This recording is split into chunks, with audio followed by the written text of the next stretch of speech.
Un saludo para todos los asistentes a la sala. En 2 minutos iniciamos. Lápiz y papel.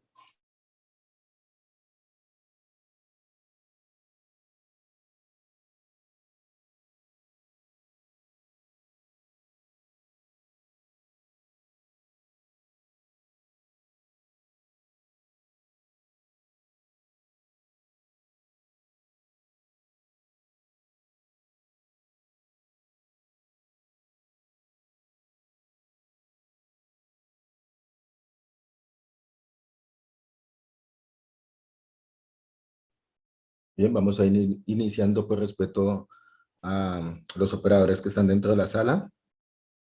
Vamos a ver el tema de hoy, análisis macroeconómico del mercado.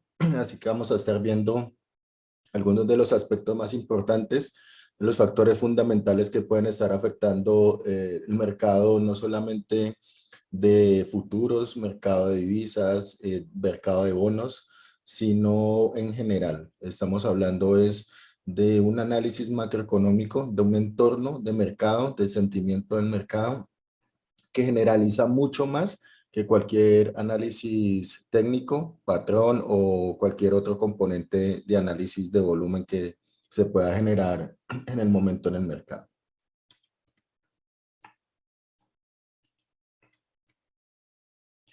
Vamos a empezar con una nota legal, recordándole a todos que esto es un material educativo que no tiene incidencia dentro de sus decisiones de inversión. Recuerden que los mercados financieros conllevan a riesgos que son de su responsabilidad manejarlo con gestión y racionalidad. Latin Trading Company, Iron Forest y Juan José Herrera no se hacen responsables de las estrategias de inversión ni de los resultados. Somos marcas registradas y patentadas bajo las leyes de protección de contenido internacional, por lo cual el uso de este material sin previa autorización de Latin Trading incurrirá en un delito federal. Me regalan un 5H a todos y nos exoneran de responsabilidad. Muchas gracias.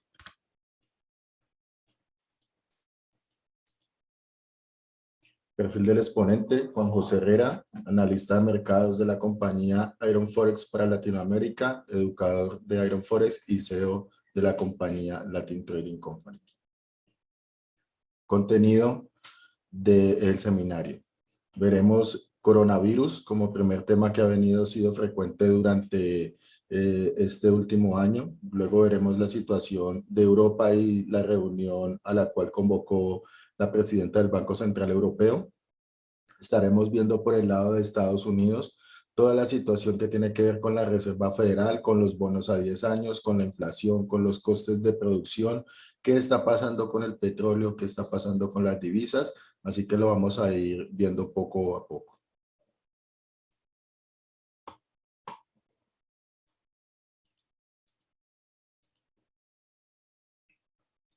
Les recuerdo a todos suscribirse al canal de @Latin Trading Company en YouTube, donde van a encontrar mucho material educativo, material profesional de psicotrading, análisis técnico, macroeconomía y muchos otros temas interesantes que pueden ustedes acortar su curva de crecimiento a través de una gran educación profesional. Recuerden a todos suscribirse a @Latin Trading Company. Bien, empezamos el día de hoy hablando de lo que tiene que ver con el tema del coronavirus. Como ha venido siendo costumbre, hemos visto un crecimiento interesante. Las cifras superan los 235 millones de contagios, de los cuales son 6 millones más que la semana anterior. 17.3 millones de casos activos tenemos en el mundo y 4.8 millones de fallecidos, en total 1 millón, en diferencia de los 4.7 que tuvimos la semana pasada. ¿Hay preocupación? No la hay. La verdad, la curva de crecimiento la vemos muy lenta en comparación a otras olas que ha tenido. Así que los mercados financieros no se han visto afectados directamente por las olas de la nueva variante Delta. Se ha visto más afectado, más que todo, esta curva de no mejorar en nuestra situación de inmunidad es hacia la rebeldía de los mismos ciudadanos de no vacunarse que hacia el esfuerzo de los gobiernos que han hecho por obtener las vacunas. Por otro lado, también hay países que continúan con una rápida aceleración en cuanto a la inmunidad, como es el caso de Israel, quienes están ya iniciando una cuarta dosis, mientras que algunos países subdesarrollados a duras penas están iniciando una tercera fase o una segunda fase. Hay países en desarrollo que apenas están empezando el proceso de vacunación por falta de recursos, así que es importante entender que hay una tendencia a la baja en los efectos de los contagios, pero hay países que no han podido adquirir la vacuna al mismo ritmo y al mismo tiempo que los países desarrollados, y debemos de entender que esta problemática no es de quienes pueden y quienes no pueden tener la vacuna, porque estamos creando precisamente unos nichos donde se pueden crear unas nuevas cepas que sean mucho más fuertes y resistentes a lo que estamos ahora controlando dentro de los medicamentos que se están usando en estas vacunas. Entonces, estamos viendo una diferencia entre los países que iniciaron y Estados Unidos, que lo hizo también aceleradamente, imprimiendo mucho dinero para poder mantener un ritmo acelerado en cuanto al programa de vacunación. Europa lo hizo de una forma más tranquila, la India ha ido un poco más rezagado, y algunos países que han tenido problemas, en caso de Brasil, y bueno, por el lado del coronavirus, estamos viendo que no es la mayor preocupación de los mercados.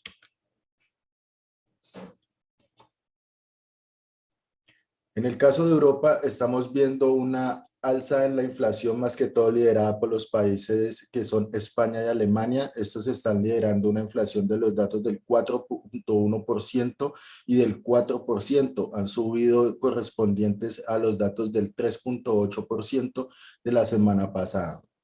Nos da a entender una situación actual en la materia de los costos de producción, e igual que han aumentado considerablemente a máximos históricos no vistos desde el año 2008. La cifra ponderada entonces alrededor del 3.4%, cuando veníamos manejando una cifra del 3.0%. Ha subido un 0.4% durante este transcurso de lo que ha iniciado y el fin del periodo trimestral. Entonces, estos datos de la producción industrial que nos dejan ver del 1.5% versus el 0.5% esperado, una equivocación de los analistas del Forecast de más de un punto, y las ventas minoristas de 7.7, que fue mucho mejor de lo esperado, versus 6.0. Otra gran equivocación de los analistas que esperaban un dato del 6% y se equivocaron en 1.7 porcentual. Entonces estamos viendo que si no desarrollamos nuestros propios datos macroeconómicos, estamos viendo el índice que veremos al final del Surprise City, donde la diferencia entre los analistas, lo que se espera y lo que el dato real sale durante este periodo de tiempo ha sido una descabellada. No le dan a ningún dato, la verdad. Intencionalmente o no, no lo sabemos aún. Puntos más importantes que tuvo Europa. La presidenta del Banco Central Europeo, Christine Lagarde, invitó esta semana al presidente de la Reserva Federal, Jerome Powell, una reunión que estuvo también Koruda, que es el presidente del Banco Central de Japón, y Andrew Bailey, que es el presidente del Banco Central de Inglaterra. En ellas, estas grandes cabezas de los bancos centrales más importantes se centraron en hablar de la política monetaria y cuál es el camino, porque cada uno está tomando diferentes caminos, y cómo conllevaría esto a diferentes variables dentro de los modelos económicos. Entonces, la postura del Banco Central que quiso imponer la presidenta Lagarde ha sido sobre una política de apoyo y de estímulo a la economía. Ella no quiere hablar de recortes por ahora de los paquetes de ayuda. La postura de ellos es que una inflación transitoria, aunque ha sido muy claro que los países como España y como Alemania ya están empezando a sufrir inflación salarial, y esto sumado a los costos de producción, la rentalización del Producto Interno Bruto, junto con los problemas que tenemos ahora de exportaciones dado la escasez de contenedores, estamos viendo que la inflación sería algo un poco más, digámoslo, delicado y un poco más a largo plazo, digamos a un plazo intermedio de lo que pueda estar haciéndonos ver el Banco Central Europeo y los bancos centrales en general. Hablamos que unas inflaciones o los datos de inflación que nos están dando realmente no coinciden con lo que estamos viendo en los costes de producción y en diferentes aumentos como son las subidas de los salarios y las subidas del acero, las subidas de los costes agrícolas, las subidas del coste de exportación que está por las nubes. Eso lo veremos más adelante. Por ahora, la subida de previsión del crecimiento de la zona europea, que está incluso por encima del 5%, se espera del 4,6% para el 2023, para este año del 5%, y se espera alcanzar los niveles pre-COVID antes de terminar este año. Todo esto obviamente ayudado por la política monetaria y los paquetes de ayudas y estímulos que se le están dando a la economía europea. A este caso también la subida en la previsión de la inflación del 3 al 4%, cuando se sientan cómodos. Recuerden que la meta de inflación europea es del 2%, así que estamos hablando de una inflación de mientras se mantenga por debajo del 4%, se mantiene por debajo de la curva y para ellos es transitorio y está muy cómodo. ¿Qué tan peligroso es? Es muy peligroso porque estamos hablando de un espiral inflacionario, donde los salarios cada vez les cuesta más a los productores, les cuesta más traer la mercancía porque el petróleo es más caro, porque no hay contenedores que les porten los materiales, porque las materias primas están caras y solamente le quedan dos opciones que hacer eh, a los empresarios. Número uno, trasladarle el costo a los usuarios, lo cual esto generaría otra vez alzas en los precios y costes de inflación. O la otra sería asumir los sellos de sus ganancias, para lo cual la rentabilidad de los inversores de estas empresas no sería algo muy agradable. Entonces, queda como entre la espada y la pared a ver qué decisión se prevé, si la inflación obliga realmente a estos bancos a poder pensar, aunque sea lo que tiene que ver con algunas subidas de tipos. ¿Quiénes serán los primeros? Lo veremos ahora más adelante. Me regalan un 5 al chat, por favor, si van todos acordes conmigo.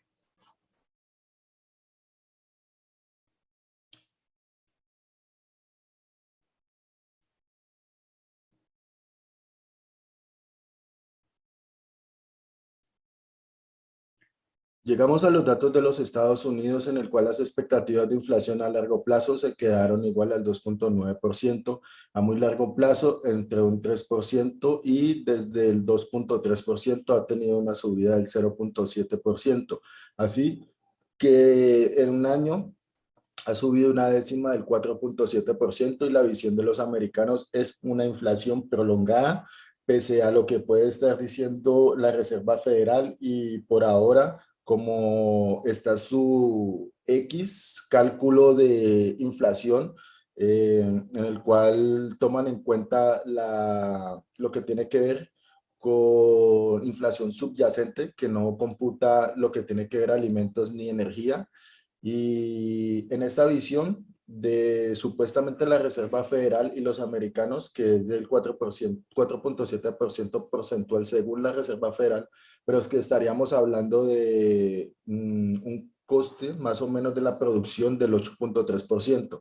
O sea, no hay una forma en la cual algo de la inflación sea tan bajo para que los costos de producción sean tan altos. Estamos hablando de que nos están dando un dato equivocado, y estaríamos hablando más o menos de una inflación del 5,7 al 6% real. Entonces, estos datos de inflación, ¿a qué nos llevan a nosotros a ver? Que los costes de la producción han superado los del año 2012, quedando por el 8,3%, y un subyacente del 6,7% para un nuevo máximo histórico. Como acabo de explicar anteriormente, el coste de la producción es lo que le cuesta al empresario producir algún bien, producto o servicio. Y que si mientras más le cueste, mientras más alto sea el coste, debe de tomar dos decisiones. Una, o se lo traslada al usuario generando la inflación y la subida de los precios, o dos, deja de ganar él reduciendo las ganancias de su compañía. Entonces, las solicitudes de desempleo que el mes anterior bajaron de 3,5 a 3,1, y que se esperaba una subida de las nóminas no agrícolas de más o menos unos 3,300 según nuestros cálculos de Latin Trading Company, porque el cálculo de los analistas está en la media de alrededor de 500,000 empleos. 500,000 empleos, que de los de agosto fueron 280,000 empleos, y que no han tenido en cuenta la variable de lo que fue la afectación de algunos empleos de la variable delta, y otros lo del huracán Ida.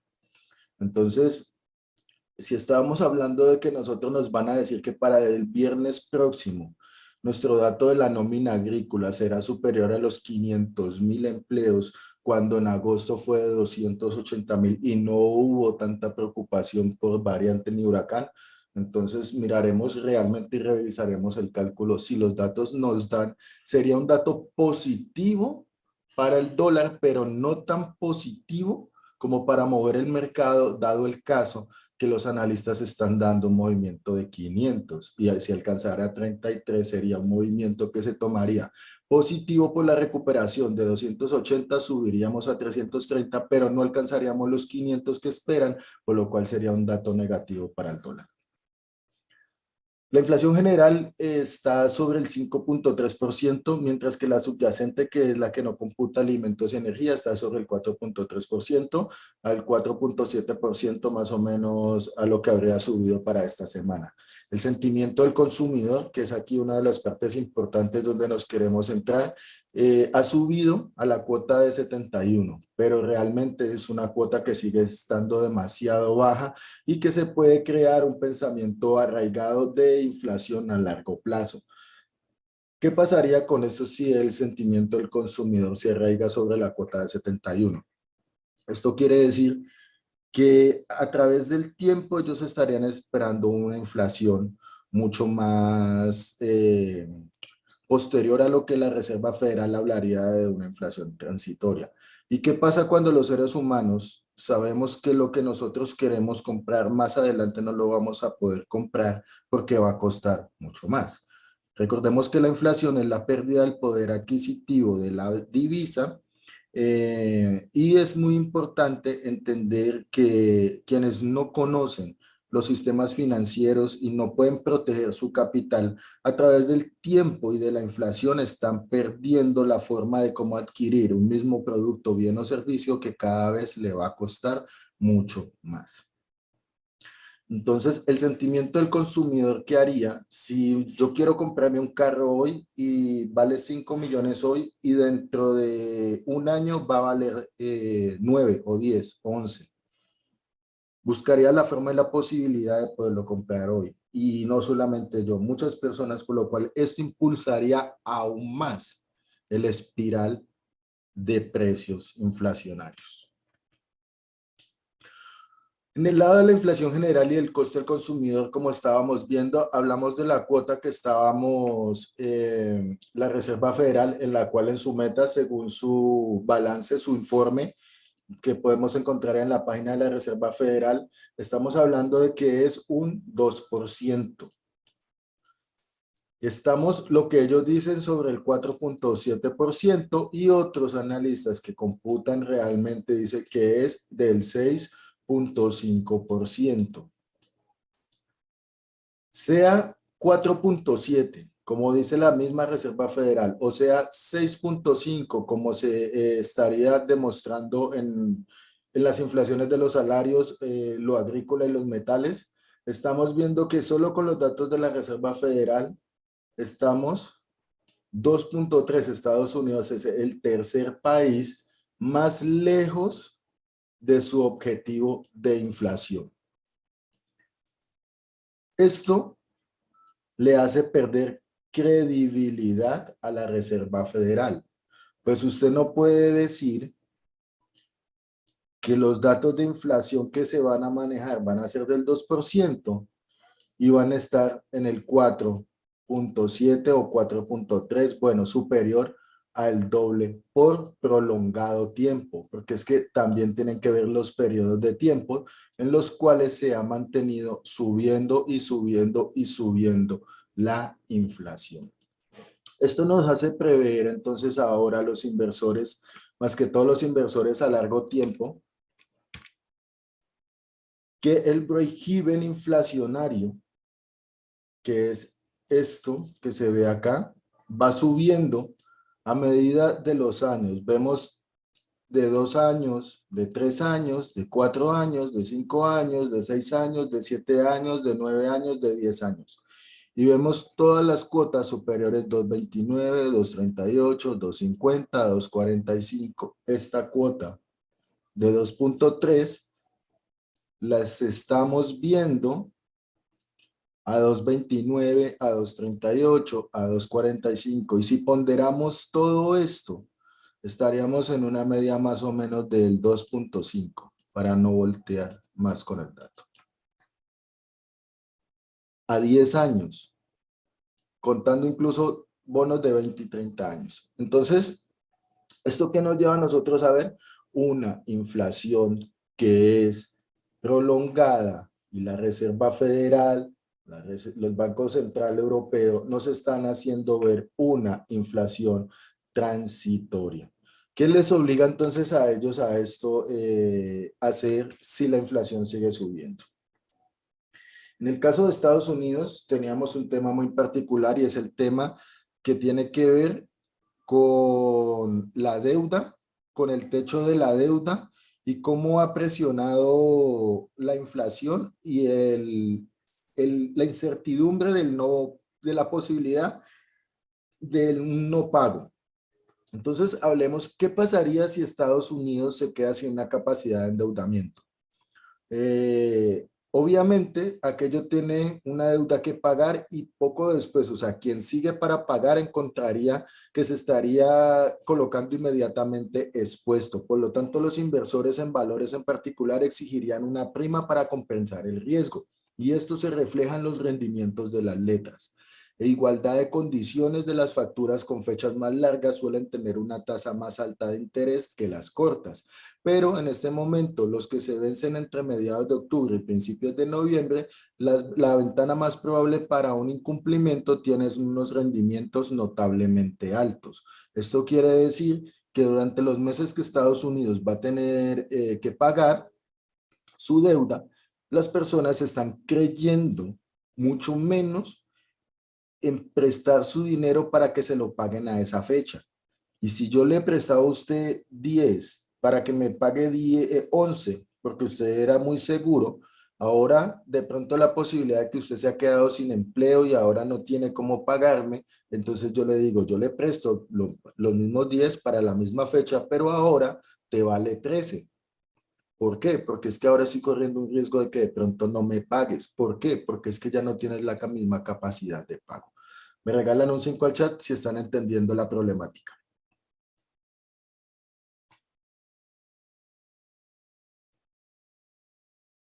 ¿Qué genera entonces esto para el dólar y para los Estados Unidos? A ver, primero que todo, el dólar no se respalda por el oro que tenga la Reserva Federal.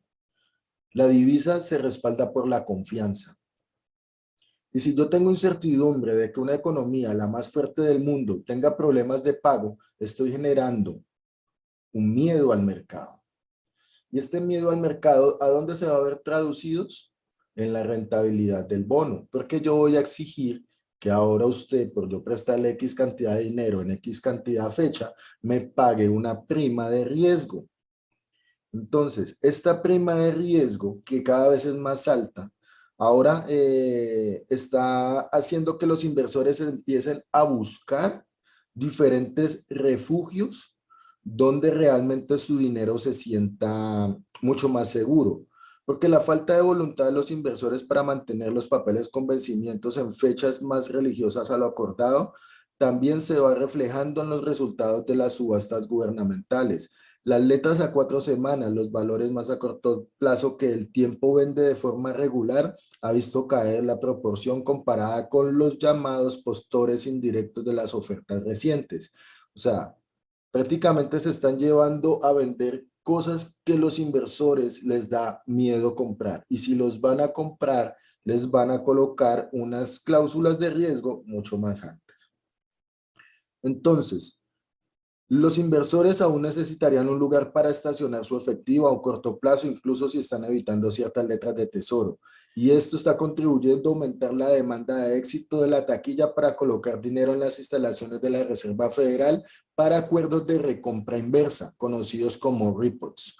Entonces, si bien el uso de récord de estas operaciones ha sido impulsado en gran parte por una simple falta de letras del tesoro en el mercado, Un problema también relacionado con el techo de la deuda y el rechazo de los valores particulares que están empujando a algunos operadores a los brazos de los más confiables, lo que es la contraparte, que es la Fed, y un lugar popular para aparcar el uso de instalaciones de los repos inversos de la Fed que han alcanzado un máximo histórico.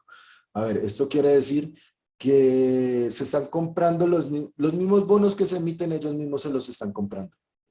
¿Con qué dinero? Con dinero que se imprime. ¿De dónde? El gobierno lo autoriza. Entonces, si el Banco Central necesita comprar.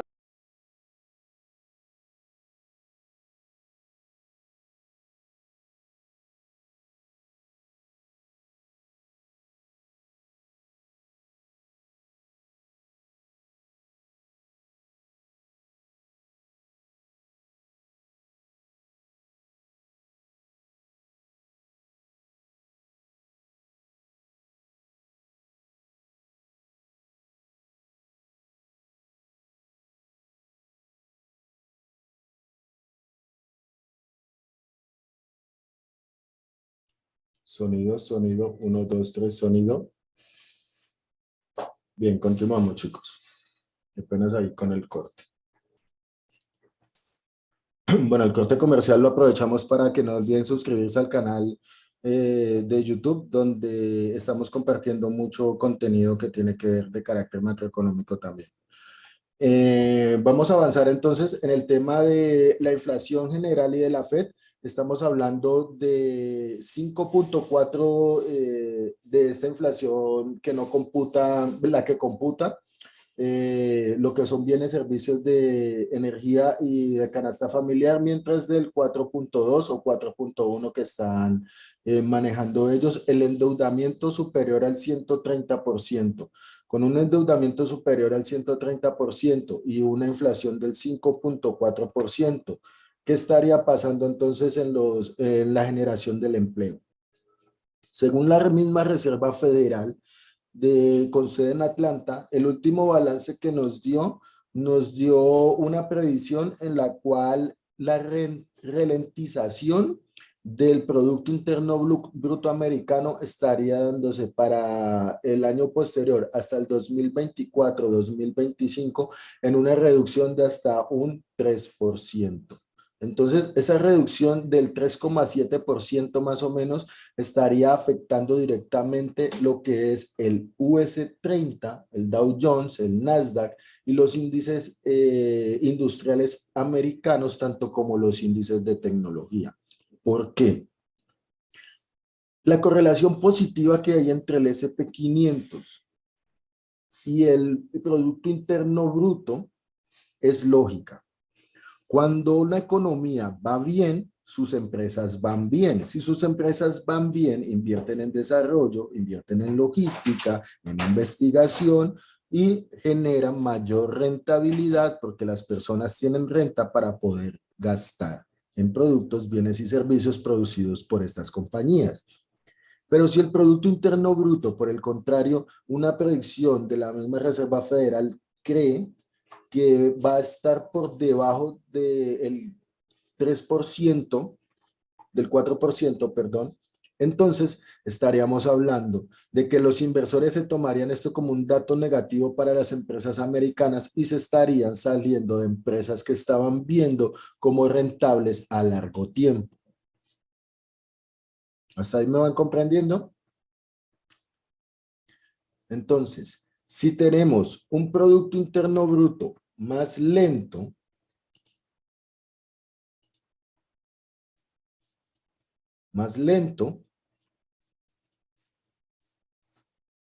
a esto le sumamos que los costes de producción son más altos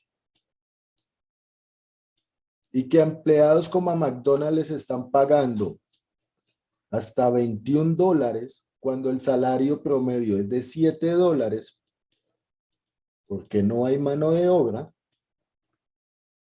Entonces estamos hablando que todos estos costes de producción no los van a poder asumir los empresarios y en sus balances y los van a tener que empezar a traducir al usuario, generando más inflación, con más inflación va a generar más ralentización del PIB. Esto se traduce como estanflación.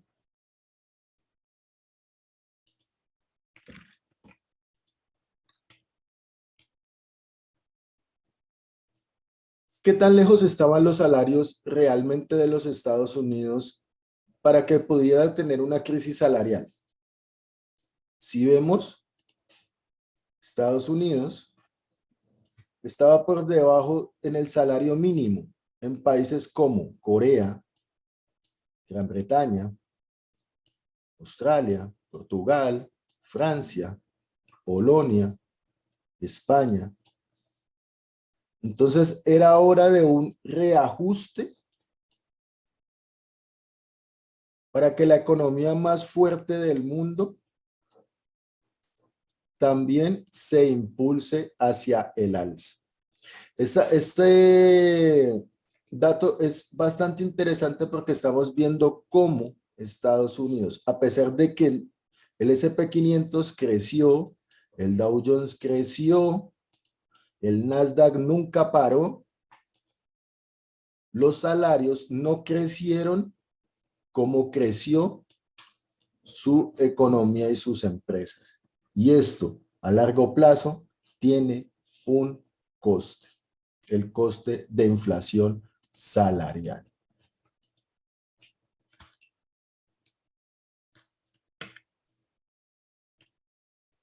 El índice de la confianza del consumidor, que es tan importante para poder equilibrar una economía, se ha quedado por la cuota de 71. Como pudimos ver, estaba en la cuota de 70.2, hizo una caída muy abrupta desde la cuota de 81.2 a 70.2. No lo habíamos visto, si ven los históricos, no tiene caídas tan pronunciadas y más bien algunos repuntes interesantes. Pero esta caída del 80 al 70, del 81 al 70.2 fue algo que asustó muchísimo y aún tiene muy asustado a la Reserva Federal. ¿Por qué? Ellos emiten dinero para que las personas se lo gasten. Y si las personas, confianza del consumidor, no confían en consumir su dinero en la economía, sino en ahorrar por miedo a la pandemia, o en comprar bienes duraderos, o en llevarlo a la liquidez de la bolsa de valores, que no paró de subir en este año, lo que nos subió en 15 años.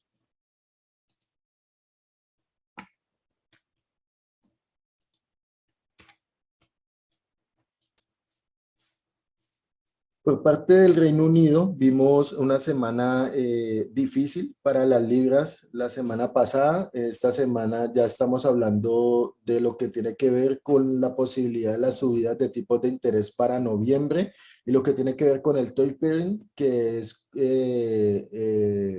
frenar la compra de bonos que estarían impulsando la economía. Ellos son, digamos, de cierta manera el banco más más hawkish que se ha visto. Sabemos una diferencia entre lo que es hawkish y lo que son los dovish. Los dovish o como palomas y los hawkish como halcones son dos formas de ver el estímulo fiscal y la política monetaria.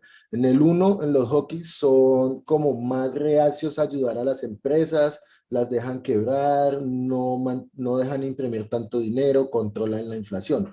Por el lado de los dovish, son más blandos, sus tasas de interés son tranquilas, quitan los impuestos, hasta le dan dinero a los ciudadanos y toca darles para que impulsen la economía. Entonces, ahí es donde estamos viendo una diferencia entre cómo está el Banco Central Europeo, está dovish. ¿Cómo está la Reserva Federal? Está dovish, pero ya como medio colocándose, o la misma inflación la está presionando a volverse hawkish. Reino Unido está por su lado en una política monetaria hawkish. ¿Ok? Ahí me regalaron 5 al chat, se acabaron de entender esta diferencia de políticas monetarias. Recuerden, paloma y halcón, para que les quede recuerdo en este Zoom. Bueno, y por último estamos viendo lo que tiene que ver el WM2 Index, que es el índice general de todas las bolsas de valores a nivel mundial. En este índice estamos viendo que la bolsa de valores en especial no ha tenido una tendencia sana. ¿Qué es una tendencia sana? Una tendencia de 45 grados que se mueva sobre su sesgo psicológico, es decir, sobre soportes y resistencias que se convierten luego, las resistencias en soporte, los soportes y resistencias, y al final terminen equilibrados sobre un canal alcista. La tendencia que ha llevado la bolsa de valores ha sido demasiado dispersa frente al eje central de la oferta y la demanda, y peor aún, como le ha pasado durante el último año, que se ha inyectado más liquidez a la bolsa que durante 15 años consecutivos. Estos son 15 y este es un año. Entonces, este desbalance que se presenta en la bolsa de valores se debe de empezar a corregir. ¿Cuándo? No se sabe. ¿Cómo? Cuando suban las tasas de interés. Este desbalance puede ser del 8%, del 10%, del 5%. Recuerden que la bolsa solo corrige un 2% y ya la estamos comprando. Vuelve y corrige otro 2% el S&P 500 y ya lo estamos comprando. El Dow Jones 2% y ya lo estamos comprando.